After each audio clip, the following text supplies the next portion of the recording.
In our previous video, we identified a new topic in our discussion on nuclear stability and decay, the nuclear half-life. This concept, first explained by our friend Ernest Rutherford while working under J.J. Thomson, is a measurement of the rate of radioactive decay. While lone atoms do not give off their radiation on any set schedule, large groups of atoms give off their radiation in very predictable ways that is governed by probability. Half-life then is essentially a measurement of that probability in the form of the length of time needed for one half of the sample to give off radiation and turn into a new, more stable nucleus. A shorter half-life means a more unstable nucleus and thus a higher probability at any given time to give off radiation. Each passing half-life, again a measurement of time, means we lose one half of whatever is remaining of our sample. Reflecting back on your math classes, this is a form of exponential decay. In this video, we will discuss the mathematics that govern this exponential decay process with the intent of solving the associated exponential functions for any of their variables. Mathematically speaking, this will be one of, if not the most challenging topics of the year, but one we'll get through together. My name is Peter Kiefer, a chemistry teacher at Parkland High School in Allentown, Pennsylvania, and today we're going to be learning about nuclear half-life calculations.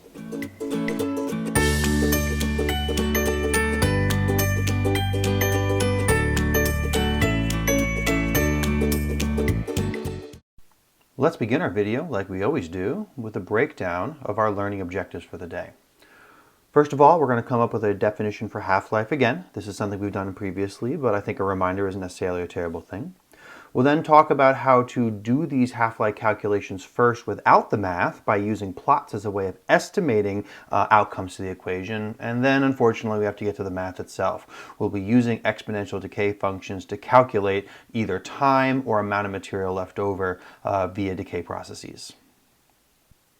As promised, we'll begin with a recap of the definition for what half-life is all about. Our definition for half-life, represented with the capital letter T sub 1/2, is the time it takes for one half of your radioactive sample to decay to form radiation and a new, more stable daughter atom. Another way of thinking of half-life is that it is the measure of the rate of radioactive decay. A shorter half-life means a faster decay rate. Not all elements decay at the same speed, and that's determined by the ratio of protons to neutrons that they have and how closely balanced the repulsion force and strong force are in the nucleus. Last but not least, half-life can be measured. That's how we get this data. If you observe the decay rates of radioactive particles over time by comparing the rate at an earlier time versus a later, you can eventually calculate a half-life. And sneak peek in the future, this is similar to the lab activity I'm going to be asking my students to do in class for this section. Just like we can define half-life in the context of words, we can also define it in the context of a graph such as this one. This plot shows the decay rate of carbon-14 over time, in this case many, many thousands of years. All decay plots for any isotope are going to have a graph of a similar shape to this. What will change from element to element is the steepness of the graph. Substances with faster decay rates will have a steeper slope, while as substances with slower decay rates will have flatter, more gradual slopes over time. As we can see, the rate of decay is not constant. We have a steeper region in the beginning and a significantly flatter region over time, telling us that as the decay process continues over time, the rate of decay gets slower and slower. And this is again why we treat radioactive decay as exponential decay, because again it matches the plot shape that goes along with other exponential functions. Now our goal with this plot was again to redefine the concept of half-life in terms of the plot as opposed to words. If we look at the left axis, the vertical axis of our graph, we see that it shows the percent carbon-14 atoms remaining in a sample.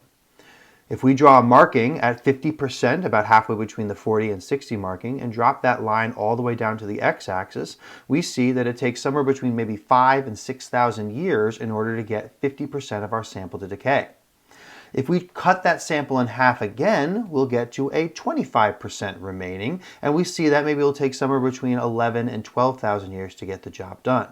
These times are going to repeat over time over and over again, and that 5,000 to 6,000 years is going to be the half-life of our substance. If we go online and look up the half-life of carbon-14, we can verify that it is between the range we thought, somewhere in the ballpark of 5,730 years. So again, we can talk about the definition of half-life in terms of words, and we can also see the same concept play out here graphically, which is a little bit of a preview of how we'll use these graphs in just a couple minutes. Now that we've taken time to remind ourselves what the definition of half-life is all about, let's get into our first skill for the day, which is estimating the outcome of a half-life process using a plot. Just like in the previous example, here is another decay curve. In this case, it is for the element iodine-131. Our job is to use the shape of this plot in order to drop lines down to the x-axis to determine the amount of time it would take for a certain fraction of those iodine atoms to decay and give off their radioactive product. Looking at this plot for the decay rate of iodine-131, we can clearly see the half-life of this substance without too much work. That half-life is 8 days, and we can determine that simply by looking at the graph and identifying that we've got 50% of our isotope defined by this point, and that corresponds down here to that 8 days. When we get 50% again, that brings us to 25% remaining. The second half-life is gone, and the two half-lives combined add up to a total of 16 days. No big surprises there. The question we're trying to answer with this graph is, what if I want to estimate the time remaining or the amount remaining at a time that isn't one of the half-lives? Say, for example, we're now interested in 65% instead of 50. Again, I can go back to my graph and identify a point on the y-axis that corresponds to 65%. When I take that 65% and drop it all the way down to the x-axis, it creates a marking that we can now use to make an estimation for the age of our sample to get to 65% remaining. That estimation is a little hard to make because of the scale here. Seems to me like we're a little past halfway. That means I'm going to say it's approximately 5 days for 65% of my sample to decay. We can do another example, this time maybe with 10%. Same process. I'll put a marking at 10% of my graph going all the way over to the curve. I'll drop a line down from that curve to the x-axis, where between the markings 24 and 30, looks like it's a little less than halfway between. I'm going to make an estimation of approximately 27 days. Because our graph has a relatively few significant digits on its axis, these are relatively rough estimations. If we had a finer graph with more gradient lines on it, we could make better estimations, just like if we have a measuring tool that has finer gradients on it as well. Altogether, we can use a plot to draw these lines and ultimately estimate the time remaining in a sample, or we can use those times to estimate what fraction of the sample is left over over a certain period of time. Luckily for us, the process of estimating via the graph is a relatively simple process. Unfortunately, now we've got to turn the corner to the more challenging part of today's conversation. We now have to discuss how to calculate these same kind of results to get a much more specific outcome. And again, as we mentioned before, this is going to involve some work using exponential functions. Prior to diving into the nuclear decay process, let's do a quick reminder about what exponential decay functions are back from your math classes. An exponential decay function is a mathematical equation that allows us to calculate the exact amount of radioactive material remaining or the time it takes for that amount of decay to occur. All decay functions, regardless of whether they are for nuclear chemistry or not, follow the same general format. We have the variable n sub t, which basically means the amount we have remaining now is equal to n0, which is the original amount we started with, times e to the negative kt. E is our natural log, and the negative kt exponent means that negative function is going to make the product of that e get smaller and smaller over time. Meaning, we're going to multiply our regular amount, our original amount, by a value that's going to continually get smaller, which then shows us what that final amount is. The variable k is a constant that is unique to each individual process, and it's going to determine the steepness of that slope, which we can see in the graph below. Different values of k are going to make steeper versus flatter exponential decay curves. Ultimately, this equation can take many different forms depending on what it is you're trying to accomplish. We're going to focus on two major forms today. Our next step in the process is to identify the two major equations we're going to focus on in this section. On the left, we have a version of the function that looks very similar to what we just showed you guys, and it's going to involve a variable known as the decay constant. On the right is a different variation on the equation that's solved in a different way, which allows us to use the half-life instead of the decay constant. These two variables, decay constant and half-life, are definitely connected and related to one another, and we're going to use different ones in different scenarios based on the data we have available. To identify our other variables, A naught in both equations is the initial amount of material or the initial rate, and A sub t is the amount of material or the rate at time t, at the end of our process, and then the variable t represents how much actual time has passed. Let's take a look at each of these two equations one at a time to get a better idea of what we use them for individually as opposed to the other. Our first equation, AT is equal to A naught times e to the negative lambda t, is often used when connecting data from a lab. Lambda can be determined by plotting the data and using an exponential regression, which is what you guys are going to do in the lab activity for this section. This value of lambda can then ultimately be used to determine the half-life of an unknown isotope, which again is going to be our activity in our lab. Lambda is different for every different type of radioisotopes. Some radioisotopes having large values of lambda, others having small, and just like half-life, it's going to determine the steepness of our exponential regression. This data is not easy to look up. There's not big tables of it like you'll find for half-life, which means this equation can be more challenging to work with when you're not collecting lab data. However, you can calculate the decay constant lambda by using the equation here on the bottom of the screen, the natural log of 2 divided by the half-life of our substance. We won't necessarily need to use that equation for the work that we're going to be doing, but in case you want to work with this equation as opposed to the half-life equation, this is certainly an option. This equation replaces the decay constant lambda with the actual half-life of our substance. This is typically used after the half-life has already been determined via measurement, or if you're working off of a data table containing the half-lives of various isotopes, data that is much more easy to come by than decay constant values. In my opinion, and maybe others want to disagree with this equation is also easier to interpret and to understand how it's actually calculating half-life. The exponential component determines how many times you multiply the original rate value by 1/2 in order to determine how much is remaining. Let's see if we can explain this with a scenario of having gone through 3 total half-lives for a particular isotope. Without knowing the value of t or the half-life of our substance, we know that if we've gone through 3 half-lives, we've gone through 3 times the half-life of our substance. So t divided by t sub 1/2 should equal the value of 3. If we replace that into our equation and put the 3 in there, what we're doing here is we're taking the value 1/2 and cubing it, which really means we're going to take the original value we had and we're going to multiply it by 1/2 3 times. If you think back to our definition of half-life, each half-life you lose half of the substance, which means you'd be multiplying it by 1/2. If we multiply our original value, A naught, by 1/2 3 times, we should know how much is left over after 3 half-lives. At the end of the day, both equations get the job perfectly fine. They just handle it using different variables and different data. Unfortunately, you're going to need to be comfortable using both. Let's wrap up our conversation today by doing a quick example problem. This example is going to be worded in a way that is similar to the way you're going to be doing problems later on, and it's also going to include some brief reminders on how to solve certain types of exponential functions. If you are really struggling with those calculations, though, you're probably going to need more support than I can provide here in this video. Here's an example of what the wording for one of our sample problems can look like. We're going to start with a 37.5 gram sample of fluorine-18 that is purchased for use in a PET scanning device. For this device to work properly, we need to have at least 7.4% of the original sample remaining in our system to get enough signal.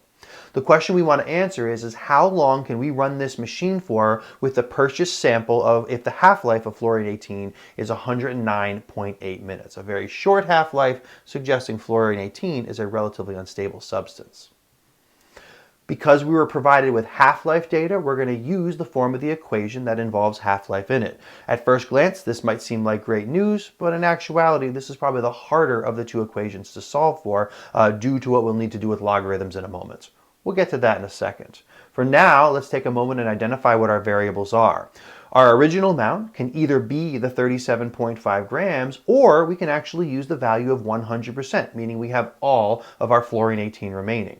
At time t, we can say 7.4% is remaining, or we can calculate 7.4% of the 37.5, which comes out to be about 2.775 grams remaining.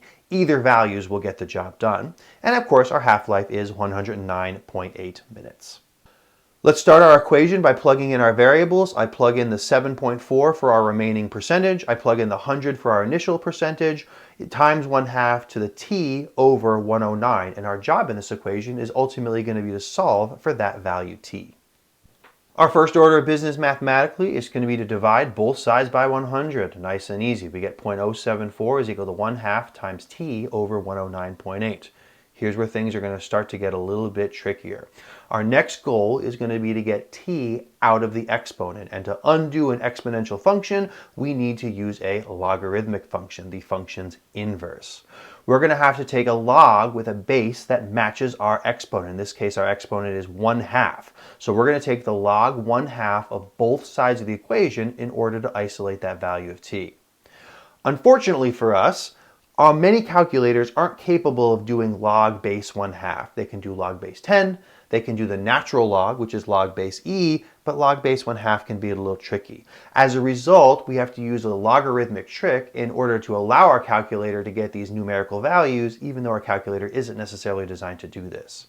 That is something known as the log base change formula. And again, we are stepping into some much more complicated mathematics here that we don't necessarily have time to explain. But I can tell you this is something we can talk about in class, or something you can definitely look up in YouTube videos to learn more about. When we use that log base change formula, we can convert our log base 1/2 of 0.074 into the log of 0.074 divided by the log of 1/2. And these are now both log base 10s, which our calculator can handle. When you take the log base 1/2 of 1/2 to an exponent, those two things cancel each other out, and what you're left with is just that exponential value. And we've now successfully gotten t out of the exponents. At this point in time, we're going to calculate what those log values are and start simplifying our equation. Log 0.074 divided by log 1/2, which our calculator will do for us, comes out to the value of 3.756. That's equal to t over 109.8. Our final step will be to simply solve for t. Multiply both sides by 109.8, and we find out that the time it will take to get down to 7.4% is 412 minutes, which I think is somewhere in the ballpark of 6 to 7 hours. That would mean for this particular sample of fluorine-18, we have 6 to 7 hours to use the sample in order to run the scans we need, at which time we'll need to generate or purchase more fluorine-18 to continue using this device. As I already mentioned, there's a lot of stuff that goes into these calculations. If you are not comfortable or strong with using logarithms and exponential functions, that's definitely something we'll have to spend time talking about, or you'll have to spend time researching online. But take time in class, make sure you ask those questions, and I'll be glad to walk through as many of these as possible until you eventually get comfortable with it. So I tried to warn you. That particular example represents what I suspect will be the hardest version of these types of problems for you guys to solve, especially since it involves the change of base formula in order to solve for time t. This process can be made easier with a fancier calculator or with a little more guidance on these types of calculations. And while other problems will be simpler, each one of them has their own methodology for solving, so practice and experience is needed across the board in order to eventually master this content. All right, let's start wrapping things up by summarizing what we did today. At this point in time, you should be able to do a couple different things. First of all, you should be able to explain to me what half-life is in the form of its definition, as well as described via the plots of half-life that we've been using so far. You should be able to estimate the time or the amount of material left over using a half-life plot, and you should also be able to calculate those same exact variables using our brand new half-life equations. Last but not least, you should be able to solve logarithmic functions. I don't think that is necessarily a topic we're teaching here today, but at the same time, it is necessary to get the job done for this particular topic.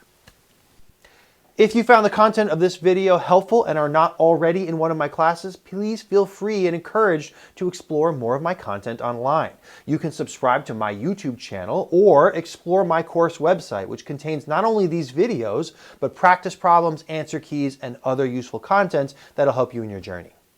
Thank you so much for taking the time to watch this video, and hopefully you're walking away knowing just a little bit more chemistry than you did before.